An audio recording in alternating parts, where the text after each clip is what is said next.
God, it does seem like ages ago now, when we were talking about, all of the bits that we're going to go into push.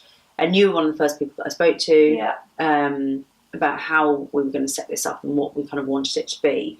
And we always said that it was obviously going to be the whole package of mind as well as body. And the nutrition is an obvious fit. Yeah. The mindfulness is an obvious fit. But a lot of people are kind of like, well, what is exec coaching? Why is it in there?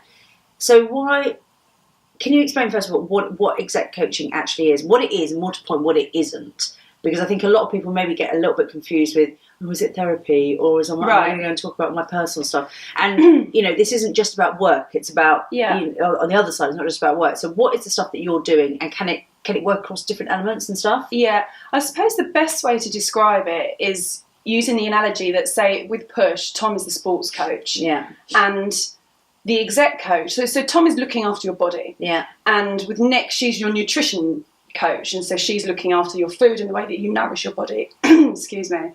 And the thing with an exec coach or a personal coach or a life coach, whatever you really want to call it, it's the coach for your mind. So the way that I like to say it is that whilst top sports stars like Usain Bolt and people like that have coaches, that coach is not any better at that sports person at what they do. Yeah. But it is their job to get the absolute very best out of that person. Right, and that's what an exec coach does. So I can't be better at your job or your life or anything that you do than you. But it is my job to make you the best possible person that you can be.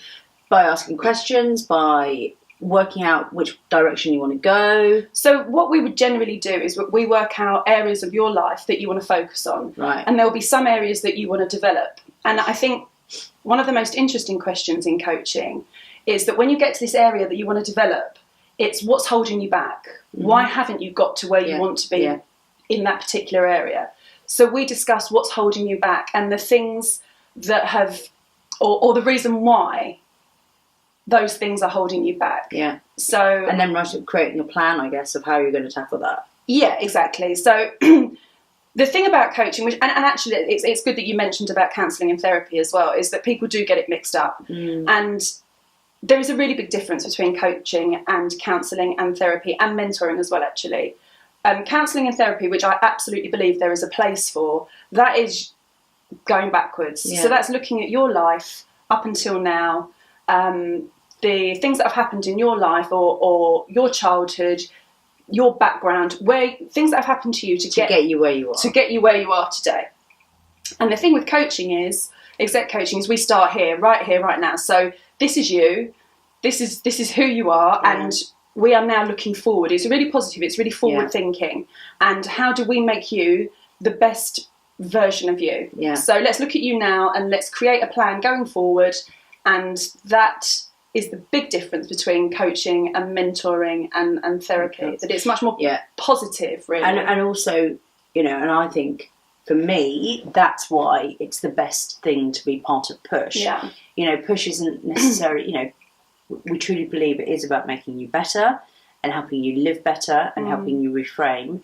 But it's not about dealing with past issues. This is about an action plan of, this is what I'm going to do when I leave here, and creating something proactive that you can use when you leave. Yeah. I want people to leave push with a positive, tangible, realistic action plan. Yeah. So you've got something to work on. Yeah.